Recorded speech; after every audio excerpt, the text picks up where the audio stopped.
পুরনো ও বড় ঋণ খেলাপিদের জন্য এবার হালখাতার ব্যবস্থা করল বাংলাদেশ ব্যাংক, যার মাধ্যমে এককালীন ঋণের দায়দেনা পরিশোধে মিলবে বিশেষ সুবিধা। মূলত বাজেটে দেয়া নতুন ঋণ সহায়তার প্রতিশ্রুতি বাস্তবায়নে ব্যাংকের সক্ষমতা বাড়াতে এমন উদ্যোগ নিয়েছে সরকার। এই পথে খেলাপির বোঝা কমানো গেলে বিনিয়োগ কর্মসংস্থানে গতি আসবে বলে মনে করছেন উদ্যোক্তারা। তবে বিশ্লেষকরা বলছেন, কাঙ্ক্ষিত সুফল পেতে দরকার আইনের যথাযথ প্রয়োগ। আরও জানাচ্ছেন রাকিব হোসেন। নতুন অর্থবছরের বাজেটে ব্যবসায়ীদের জন্য বাড়তি সুযোগ রেখেছেন অর্থমন্ত্রী। আছে বেসরকারি খাতে ঋণ সহায়তার বহু প্রতিশ্রুতিও। কিন্তু প্রশ্ন হলো, দুর্বল আর্থিক খাত ও সংকটের এই সময়ে কোথা থেকে আসবে ঋণের টাকা? এমন পরিস্থিতিতে খেলাপি ঋণ কমাতেও এসেছে নতুন উদ্যোগ। সম্প্রতি এক্সিট পলিসি নামে এক নীতিমালা প্রকাশ করেছে নিয়ন্ত্রক সংস্থা, যা অনেকটা হালখাতার মতো। ঘোষণা অনুযায়ী এককালীন সব দায়দেনা পরিশোধের শর্তে খেলাপির তকমা থেকে মুক্তি পাবেন ঋণ গ্রহীতা। মিলবে বিশেষ ছাড়। এক্ষেত্রে অবশ্য অগ্রাধিকার পাবে কৃষি ও সিএমএসএমই খাত। ২৪-এর গণঅভ্যুত্থান পরবর্তীতে পুনঃতফসিল করা গ্রাহকরাও পাবেন এই সুবিধা। কেন্দ্রীয় ব্যাংকের এমন পদক্ষেপকে ইতিবাচকভাবে দেখছেন উদ্যোক্তারা। স্থানীয় ব্যাংকগুলো যদি প্রিন্সিপাল অ্যামাউন্টটা পায়, তাহলে তারা এক্সিট যদি দিয়ে দেয়, তাহলে কিন্তু অনেক যেসব বিনিয়োগকারী পারফর্ম করতে পারেন নাই, তারা কিন্তু বেরিয়ে যাবেন। তারা নতুন করে আবার আসতে পারেন, বিভিন্ন অন্য কোনো একটা সেক্টরে ওনারা ইনভেস্ট করতে পারেন। যদি আপনি শুধু বলে দিলেন আপনি দেন, দিলে এটা পাবেন, আচ্ছা যদি না দিই তাহলে কী হবে? যে সুযোগটা দেওয়া হয়েছিল যে আপনার এই মাপ করা, সুদ মাপ করা, সেটা কিন্তু পাবে না, এবং তাকে ওই টাকা সহ দিতে হবে, নাহলে তার আইনত তার যে দণ্ডনীয় অপরাধ, সেই অপরাধে তার দণ্ডিত করতে হবে। কেন্দ্রীয় ব্যাংকের তথ্য অনুযায়ী ২০২৫ সালের ডিসেম্বর পর্যন্ত ব্যাংকগুলোর অনারোপিত সুদ প্রায় ১ লাখ কোটি টাকা। এই বিশাল অঙ্কের অর্থ মওকুফের সিদ্ধান্ত ব্যাংকগুলোর প্রকৃত মুনাফা, তারল্য পরিস্থিতি এবং সার্বিক আর্থিক ভিত্তিকে দুর্বল করে তুলতে পারে বলে মনে করছেন বিশ্লেষকরা।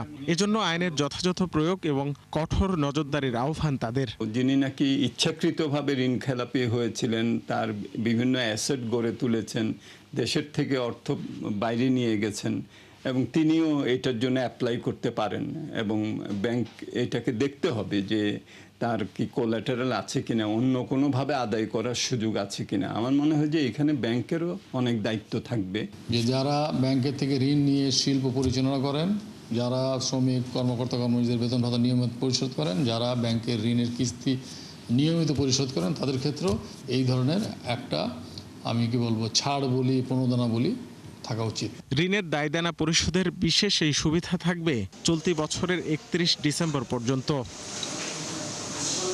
রাকিব হোসেন, ৭১, ঢাকা। এই মুহূর্তে আমরা কেন্দ্রীয় ব্যাংকের এক্সিট পলিসি নিয়ে আলোচনা করতে চাই। আমাদের সাথে যুক্ত হচ্ছেন ব্যাংক এশিয়ার সাবেক ব্যবস্থাপনা পরিচালক আরফান আলী। আমরা যাচ্ছি তার কাছে। জনাব আরফান আলী, ৭১ বিজনেসে আপনাকে স্বাগত জানাচ্ছি। আমরা একটু জানতে চাই যে এই নিয়ে তো মোট ৪বার এক্সিট পলিসি ঘোষণা করলো কেন্দ্রীয় ব্যাংক। এবারের নীতিমালায় কোনো বিশেষ দিক আছে কিনা, আপনার দৃষ্টিতে কোনো বিশেষ দিক দেখতে পাচ্ছেন কিনা? এইবার নীতিমালায় যে বিষয়টি উঠে এসেছে সেটা হলো যে ইমিডিয়েট আগে যেই সার্কুলারটা ছিল ২২ সালের ৬ নম্বর সার্কুলার বিআরপিডি, সেখানে ছিল যে ব্যাংক তহবিল ব্যয়টা আদায় করতে পারবে। তার অর্থ হচ্ছে ব্যাংকের যে deposit cost plus administrative cost যেগুলো থাকে, সেটা নিয়ে ব্রেক ইভেনে থাকলে সেই পরিমাণ সুদ সে মওকুফ করতে পারবে। তার অর্থ হচ্ছে যে ব্যাংকের নিজস্ব ফান্ড থেকে, ব্যাংকের আয় থেকে কোনো রকম খরচ করতে হবে না। এই মুহূর্তে যে সার্কুলারটা আমরা দেখছি, লেটেস্ট সার্কুলার, যেখানে এক্সিট পলিসিটা দেওয়া হয়েছে, সেখানে অনারোপিত যেগুলোকে বলে যে যেই চার্জ আনচার্জ যেগুলোকে এখনো সুদ ব্যালেন্স শিটে নেওয়া হয়নি, ব্যাংকের ইনকামে নেওয়া হয়নি, এবং আরোপিত সুদ যেটা ব্যাংক ইনকামে নিয়ে গেছে, সেটাও মওকুফ করার ব্যবস্থা আছে। এর ক্ষেত্রে একটু প্রশ্ন থেকে যায় যে ব্যাংক একটা ব্যবসা প্রতিষ্ঠান, অন্যান্য যাদেরকে সুদ মওকুফ করা হচ্ছে সেগুলো ব্যবসা প্রতিষ্ঠান। সেই হিসেবে ব্যাংকের উপরে কিন্তু একটা বড় রকমের চাপ সৃষ্টি হবে, কারণ ব্যাংকের আয় যেই ব্যালেন্স শিট একটা প্রকাশিত হয়েছে, সেখান থেকেও যদি টাকা পয়সার যদি এখন সংরক্ষণ করতে হয়, তার অর্থ যে আমরা তো আর পেছনে ফিরে যেতে পারবো না। বর্তমান সময়ে এসে ব্যাংকের ব্যালেন্স শিট একটা বড় রকমের ইনকামের ঘাটতি দেখা দিবে। এটা একটা বড় রকমের পরিবর্তন আমরা আগের থেকে লক্ষ্য করছি, যেটা আমার মনে হয় যে ব্যাংকের ইনকামের উপরে একটা বড় রকমের প্রভাব বিস্তার করবে। দ্বিতীয়ত হচ্ছে যে এই সুবিধাটা পাওয়ার পরে সেই ব্যবসায়ীরা কি এত টাকা একবারে দিতে পারবেন? যে কথাটা আসছে, সুবিধা হয়তো দেওয়া হয়েছে, বাট যারা এই বছরের পর বছর টাকা দিতে পারেননি তারা কি হঠাৎ করে শত শত কোটি টাকা জমা করতে পারবেন কিনা সেটার একটা প্রশ্ন থেকে যায়। তবে ক্ষুদ্র এবং মাঝারি ব্যবসায়ীরা তারা হয়তোবা এই সময় টাকাটা জোগাড় করতে পারবে এবং ব্যাংকের থেকে এই সুবিধাটা নিতে পারবে। এটা দেখার বিষয় যে কতটা ইম্প্যাক্টফুল হয়। তবে এই ব্যবস্থা অনেক ক্ষেত্রেই ভালো ব্যবসায়ী যারা জীবনভর টাকা পয়সা হিসাব করে ব্যাংকের সাথে ভালো সম্পর্ককে ব্যবসা করলো, তাদের জন্য খুব বেশি ডিসকারেজিং না। আমরা অনেক ক্ষেত্রেই বলতে শুনি যে আমরা কি দোষ করলাম, তাহলে এই জিনিসটা থাকবে। এই বিষয়টি ব্যবসায়ীদের মধ্যে একটা নৈতিকতার নৈতিক আচরণের যে একটা মানদণ্ড সেটাকে নামিয়ে আনবে, এরকমই মনে হয়। আরেকটা বিষয় হচ্ছে, খুব জোরালোভাবে একটা আলোচনা আছে যে এই এক্সিট পলিসির কারণে বড় খেলাপি যারা রয়েছেন তারা বিশেষ সুবিধা পাবেন। আপনার পর্যবেক্ষণটা জানতে চাই। বড় খেলাপির ক্ষেত্রে পাবেন, কিন্তু বড় খেলাপি কি টাকাটা একবারে এতগুলো শোধ করতে পারবেন কিনা এটা কিন্তু সহজ না। আমরা যতটা মনে করি এতগুলো লিকুইড টাকা জোগাড় করা, ক্যাশ জোগাড় করা it is a difficult task. Accept হয়তোবা কিছু ব্যবসায়ী থাকবে যাদের টাকা পয়সা হয়তো অন্য কোথাও আছে, অথবা যে এই যে আমরা বলি যে ইচ্ছাকৃত ঋণ খেলাপি হয়ে বসে আছে, তাদের মধ্যে কিছু হয়তো পারতে পারে, এই ইয়ের মধ্যে হয়তো পারবে যারা অন্য সম্পদ বিক্রি করে এনে টাকাটা দিতে পারবে। এটা ভালো যদি এই ধরনেরই হয়। অল্প সময় ব্যাংকের জন্য লিকুইডিটি সাপোর্টটা আসবে। ব্যাংকের এই যে দীর্ঘ সময় ধরে ব্যালেন্স শিটের যেই ব্যাড লস হয়ে আছে এটা ক্লিন করার একটা সুযোগ হবে। তবে এটা ডিপেন্ড করে যে যারা টাকা দেন না, কখনোই দেননি, দিতে চান না, তাদের কাছ থেকে এই টাকা কিভাবে করে আসবে সেটা দেখার বিষয়। এত টাকা জোগাড় করা, আমাদের সন্দেহ আছে যে এত টাকা নগদ জোগাড় করে সবাই আসতে পারবেন না। আরেকটি বিষয় হচ্ছে যে যারা উইলফুল ডিফল্টার আছেন, ইচ্ছাকৃতভাবে যারা খেলাপি হচ্ছেন, তাদের জন্য তো নীতিমালা, নৈতিকতার প্রশ্ন যদি আসে, নীতিমালা করে এক্ষেত্রে কোনো কিছু করা সম্ভব কিনা জানে, সেক্ষেত্রে তাদের জন্য করণীয় কি হবে? উইলফুল ডিফল্টারদের ব্যাপারে তো আসলে ওয়ার্ল্ড ওয়াইড সব জায়গায় কিন্তু এই উইলফুল ডিফল্টার যারা আছে তাদের ব্যাপারে কঠোর অবস্থান আছে। আমাদের দেশেও বিভিন্ন সময়ে সার্কুলার দেওয়া হলো এবং এইভাবে করে তাদেরকে কঠোরভাবে তাদের বিরুদ্ধে অবস্থান নেওয়ার কথা বলা হলো, কিন্তু বাস্তবে প্রয়োগটা করা সম্ভব হয় না। অনেক ক্ষেত্রেই যে ডিউ ডিলিজেন্স প্রসেসটা পার করতে হয়, সেই ডিউ ডিলিজেন্স প্রসেসটা একরকমের যায় না, হয় না। এই কারণে স্ট্যান্ডার্ডটা তৈরি হয়নি। তবে যারা উইলফুল ডিফল্টার তারা যদি পারে এই মুহূর্তে টাকা দিয়ে হয়তো। আমরা খুব সংক্ষেপে একটু জানতে চাই, ব্যবসায়ীরা যেটা বলছেন যে বিনিয়োগ কর্মসংস্থান বাড়বে, আপনার মত কি? ব্যবসায়িক বিনিয়োগ কর্মসংস্থান বাড়বে হয়তো, কিন্তু এই ধরনের মানে ডিফল্ট টাকা দিয়ে বিনিয়োগ কতখানি বাড়বে সেটার সন্দেহ আছে।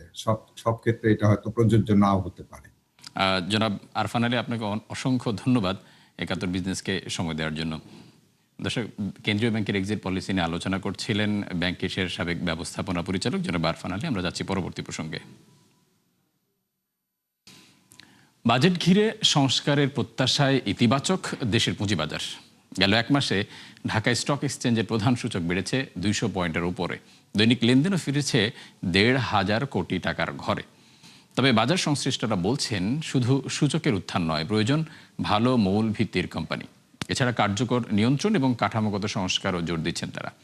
মেজবা হাসানের রিপোর্ট। মে জুনের মন্দা কাটিয়ে নতুন অর্থ বছরের শুরুতেই চাঙ্গা হয়ে উঠেছে অর্থনীতির গুরুত্বপূর্ণ ক্ষেত্র পুঁজিবাজার। টানা 6 কার্যদিবস ঊর্ধ্বমুখী থাকার পর 1 জুলাই ডিএসইর প্রধান সূচক ডিএসএক্স দাঁড়ায় 5,763 পয়েন্টে, যা প্রায় 21 মাসের মধ্যে সর্বোচ্চ। এর আগে 2024 সালের 24শে সেপ্টেম্বর সূচক ছিল 5,778 পয়েন্ট। অবশ্য সবশেষ কার্যদিবসে কিছুটা কমে 5,744-এ এলেও এক মাসের ব্যবধানে বেড়েছে প্রায় 200 পয়েন্ট। সূচকের পাশাপাশি গতি ফিরেছে লেনদেনেও, যেমন 1 জুলাই লেনদেন ছাড়িয়েছে 1,570 কোটি টাকা। সেটিও 2.25 বছরের মধ্যে সবচেয়ে বেশি। আর সবশেষ কার্যদিবসে হাতবদল হয় প্রায় 1,439 কোটি টাকার share. BRAC EPL stock broker যে তথ্য বলছে, 2026 সালের প্রথমার্ধে রিটার্নের দিক থেকে এশিয়ার বাজারগুলোর মধ্যে বাংলাদেশের অবস্থান দ্বিতীয়। প্রথম যখন বাজেটটা পেশ করলো তখন অনেকটা হতাশ হলাম যে nothing is new there, but at the end যখন ঘোষণা করা হলো ইন্ডিভিজুয়াল লেভেলে 15% ট্যাক্স যেটা কেটে নেওয়া হবে বা হবে ফাইনাল ট্যাক্স, এটা প্রয়োজন ছিল এবং যথেষ্ট এই ক্ষেত্রে অ্যাটেনশনটা দেওয়া হয়েছে। নতুন অর্থ বছরের বাজেটে পুঁজিবান্ধব কিছু নীতিগত উদ্যোগ ইতিবাচক প্রভাব ফেলেছে বলে মনে করছেন বাজার সংশ্লিষ্টরা। তবে চড়া মূল্যস্ফীতি, ব্যাংক ঋণের সুদহার এবং তারল্য সংকট পুরোপুরি কাটেনি এখনো। তাই কোনো ধরনের হস্তক্ষেপ না করে বাজারকে স্বাভাবিক গতিতে চলতে দেওয়ার পরামর্শ দিচ্ছেন বিশেষজ্ঞরা। যমুনা ব্রিজ, পদ্মা ব্রিজ, এগুলো ভ্যালুয়েশনের মাধ্যমে বন্ড মার্কেটে বন্ড ইস্যু করতে পারে এবং সুকুক ইস্যু করতে পারে। হাজার হাজার কোটি টাকা সরকার পেয়ে যাবে। প্রজেক্ট ফাইন্যান্সিং, নতুন প্রজেক্ট হাতে নেওয়ার জন্য অর্থের কোনো অভাব হওয়ার কথা না। সুতরাং আমি সব কিছু মিলিয়ে দেখতেছি যে শেয়ার বাজার ব্রড বেসড হবে, পার্টিসিপেটর হবে, বিদেশিরাও ইন্টারেস্ট শো করবে।